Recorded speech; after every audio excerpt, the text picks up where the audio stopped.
Good morning, everyone. It is so great to see this full room here today. And welcome you to our event here, Winds of Change, tracking the development of U.S. offshore wind energy. Welcome all of you here in person, and we have hundreds of people who are also participating via live stream. I'm Brian Murray. I direct Duke's Nicholas Institute for Energy, Environment, and Sustainability. And I'm pleased or thrilled, really, to bring this event to you today with my colleagues at the Institute, the Nicholas School of the Environment, and the Fuqua School's Center for Energy Development and Global Environment, also called EDGE. There are so many people to thank for this event, but I do need to name a few specifically. I want to thank Doug Nowacek, who's the Repass and Rogers Distinguished Professor of Conservation Technology and Environment and Engineering at the Nicholas School of the Environment. Dan Vermeer, who's the Director of the EDGE Center at Fuqua. From the Institute, Rachel Earnhardt, who's pretty much done everything to make this happen, Trey Gowdy, Braden Wellborn, Jeremy Ashton, and Josh Wilson. And then a colleague, Chris Vincent, who's with the University of Stavanger in Norway and Tulane Law School, and of course lives here in Cary, North Carolina, because that makes sense. Chris is actually somebody who came to me sort of with an idea that, maybe given a project that I'm about to talk about in a minute, this would be a good opportunity to have a major convening on offshore wind. So thank you for that idea, Chris, and the many students who have been helping us out and inspiring us. Today's event convenes wind energy developers up and down the supply chain, from those who deliver the goods, as you will, to the development, to the off-takers of the electricity. Government officials, non-governmental organizations, and other stakeholders, including students, to explore the challenges and opportunities for offshore wind development on the Atlantic coast of the United States, where we're expecting up to 30 gigawatts of power to be installed over the next decade or two. Speakers are going to explore the practical realities of supply chains and project financing, leasing, and permitting, the potential environmental impacts and how to minimize them, and other issues involved in the planning, development, and sustainable deployment of offshore wind infrastructure. The idea for this event really sprung from three seeds. One is Duke's history as a convener of key decision makers and stakeholders in the energy and environment space. Convening and public service are core to who we are as an engaged university. And as a specific opportunity to deploy this convening power, we have Project WOW, Project Wildlife and Offshore Wind, which is a Duke-led multi-institution effort supported with a grant from the Department of Energy and the Bureau of Ocean Energy Management. The purpose of that project is to develop a data foundation and risk assessment framework for addressing potential effects of offshore wind development on marine wildlife. And thirdly is the ability to coincide with the Blue Economy Summit, which is run by the student-led Oceans at Duke organization. And that will be continuing on to this evening and tomorrow. These efforts are all aligned with the Duke Climate Commitment, which unites the university's education, research, operations, and public service missions to develop and deploy climate solutions. The Climate Commitment is a presidential and board of trustees initiative at Duke. And so it is with great pleasure that I welcome Duke University President Vincent Price to the podium, who will provide some opening comments and then introduce our next honor speaker, Governor Roy Cooper. President Price.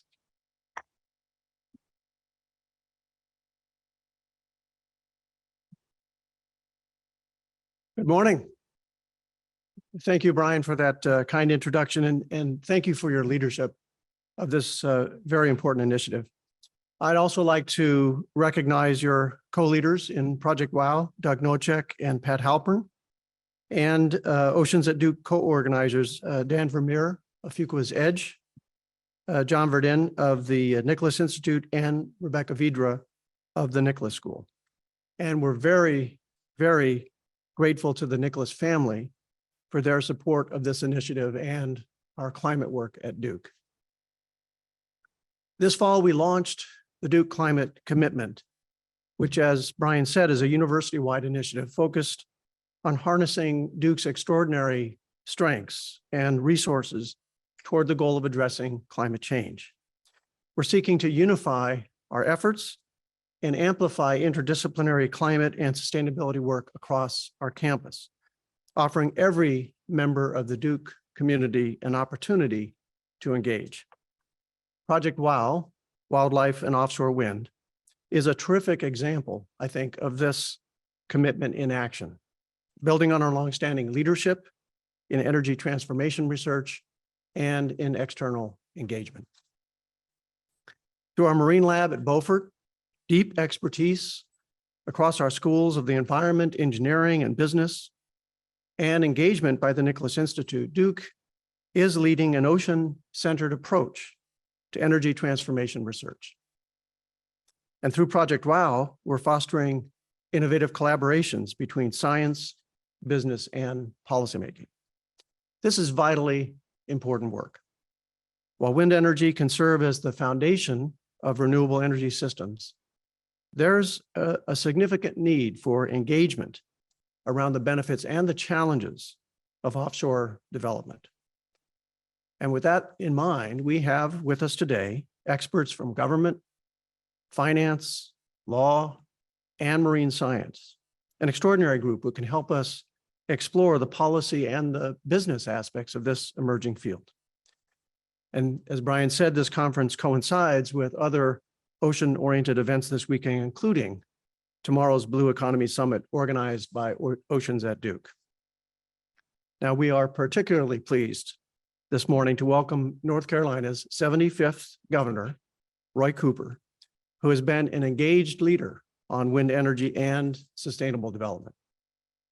As governor, he's taken strong executive action and supported legislation to fight climate change, to grow our economy, and make North Carolina more vibrant and more inclusive.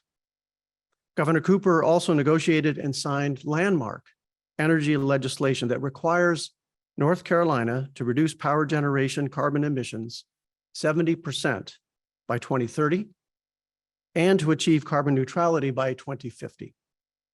He is a noted leader in climate and sustainability nationwide. And I'm grateful to have worked with Governor Cooper on a number of important initiatives for our state and our region. And despite his preference for the wrong shade of blue on the basketball court, I have always found Governor Cooper to be an engaged partner and supporter of Duke. We're so delighted to have you this morning, Governor. Thank you.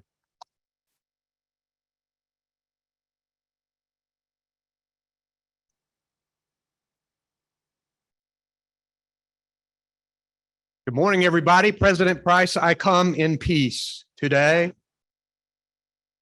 You may notice my bipartisan tie that I have on this morning that I wear in preparation for yet another Battle of the Blues tomorrow night, which I look forward to.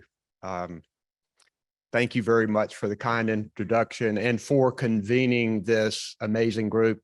President Price met and I met just a little while before this meeting, and we talked about the monumental agreement yesterday to expand Medicaid in North Carolina to 600,000 people. It is something that we need to do, and I'm proud that we've been able to get to this point. We've still got to get it across the finish line in time to take advantage of all of the federal money that we have, but it's so important for our state. And thank you, President Price and the team at Duke Health Systems for the work that you did in negotiations that we've had over the last few years to get that done. Really good to be with you today. You all know that in recent years, we've all read the same alarming climate change reports. We've seen the screaming headlines. And in North Carolina, unfortunately, we've had a front row seat in the devastation that climate change can bring. In recent years, we've recovered from these tragedies, but our state has developed a clear-eyed resolve. Decarbonizing our power sector is important, but we also have to do it for the rest of our economy. And that is an immediate and urgent effort. The need for reliable, clean energy that offshore wind can produce has never been greater. Today, I want to share our perspective on the tremendous opportunity that offshore wind brings. But first, I want to tell you two stories that many of you are familiar with that show why North Carolina can be ready to meet this moment. In the 1950s, a group of visionary North Carolinians grew concerned that our state's near total dependence on traditional farm and manufacturing industries would be a problem. Without innovation, they doubted our state's ability to succeed in a rapidly changing future. So they did something about it. They charted a new course for our state and developed the Research Triangle Park, known today as one of the world's prominent high-tech corridors. It's become a hub for innovation that's changing the world. Fast forward to the present. A few years ago, I and other leaders, and with the help of the Nicholas Institute here, and with the help of my friend, Senator Mike Woodard, who is here from Durham County, we wanted to make sure that North Carolina was doing its part in the fight against climate change and making itself ready to reap the economic benefits of leading into the clean energy future. I issued Executive Order 80 and pulled together stakeholders to chart a course to reduce the carbon emissions in the power sector 70% by 2030 with carbon neutrality by 2050, as President Price mentioned. We then had those mandates put into the bipartisan state law with House Bill 951, which I signed at the end of 2021. Think about the political climate in this state and think about that accomplishment for North Carolina. I share these stories to let you know that for decades, North Carolina has resolved to stay on the cutting edge of global challenges. From innovative early childhood education research and implementation in the 90s to become a national leader in solar energy over the last 20 years, North Carolina is always ready for the next big thing. Now, it's offshore wind. We know that the way we generate electricity, power our transportation, treat our planet, has to and will change. So just like the North Carolina leaders before us tackle big challenges, we are too. On top of that, our state has made a name for itself as a world-class destination for business. We were ranked as the best state in the country for business by CNBC and Business Facilities magazine. Our advanced manufacturing sector is #1 on the East Coast.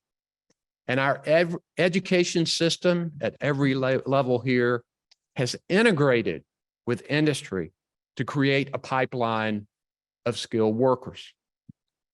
And we've already become a national clean energy leader, especially with the explosion of solar projects and the location of the EV manufacturing supply chain, with VinFast manufacturing these vehicles, Toyota's EV battery plant, Wolfspeed's semiconductor center, and then ChemPower right here in Durham that's going to be manufacturing EV charging stations.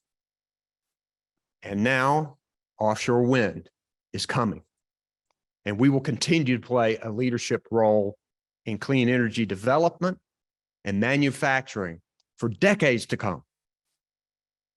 Now, you don't have to be a supporter of the fight against climate change to like the money going into the pockets of everyday North Carolinians from the great jobs created by renewable energy.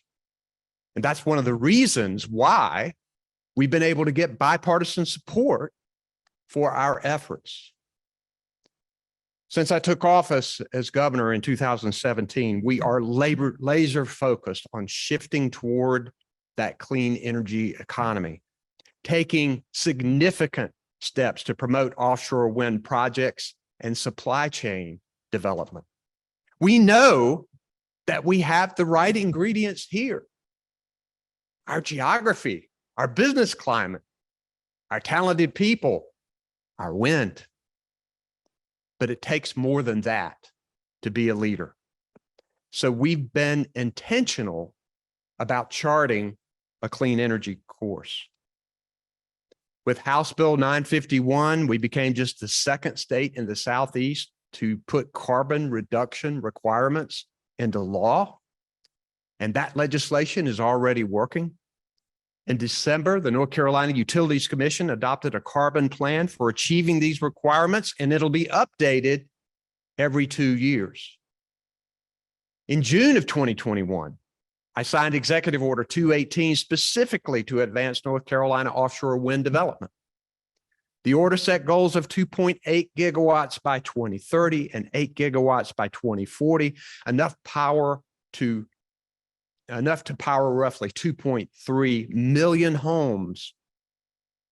Because of that executive order, our Department of Commerce has launched the North Carolina Task Force for Offshore Wind Economic Resources Strategy, or NC Towers, which will include and already includes a diverse group of stakeholders that'll provide insights and actionable recommendations to promote wind and supply chain development.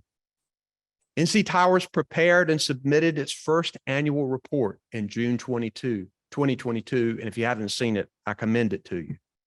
The group made several recommendations, including building existing energy support, recruiting new businesses, conducting a job skills analysis for offshore wind occupations, and developing an inventory of industry relevant existing offshore wind training. Our Department of Commerce continues to work outside of NC Towers as well. Our Office of Science, Technology, and Innovation staff has made dozens of presentations focused on offshore wind and its potential as a high-growth manufacturing sector and a source of good paying clean energy jobs and clean energy for North Carolina. The Labor and Economic Analysis Division, LEAD, began research on required skills for the wind energy industry, and supported and presented that information to NC Towers and its workforce subcommittee. We have Jennifer Munt here today, our Assistant Secretary for Clean Energy Economic Development. She's helped to position our state for a successful auction and subsequent lease of the Carolina Long Bay offshore wind energy areas in the summer of 2022. And that's been important.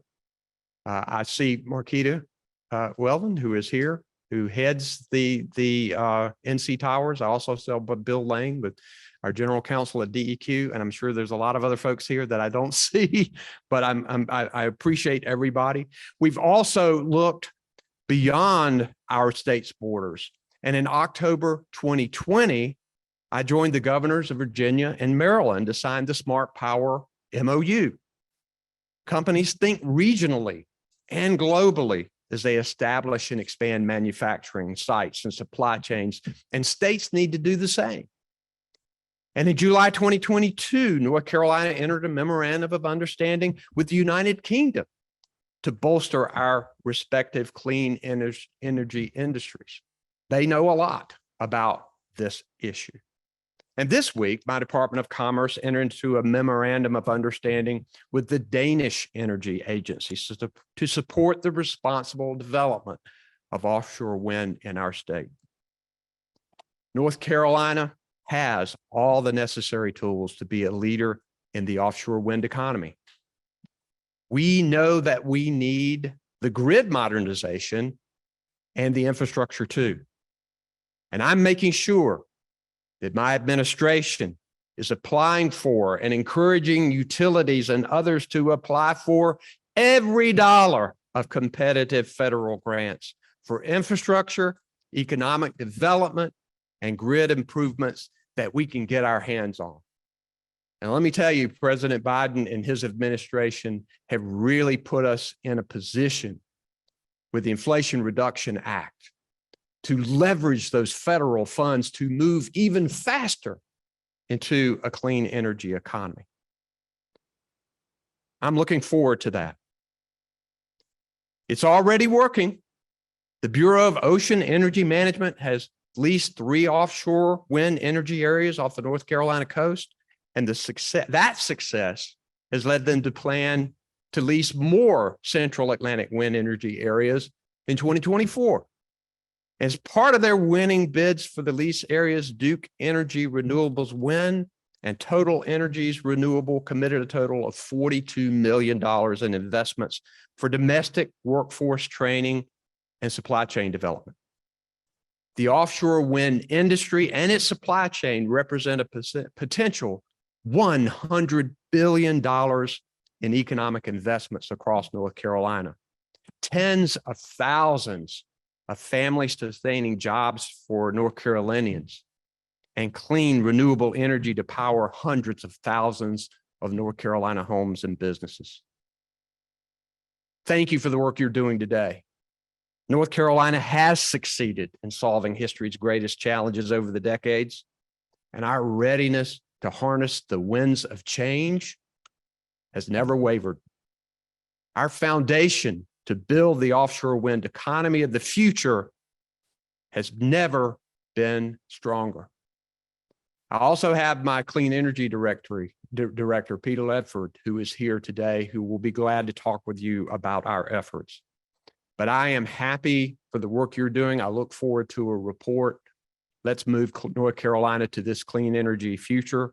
And Dr. Brian Murray, Director of the Nicholas Institute, thank you again for the work that you have done in collaborating with us to get this done.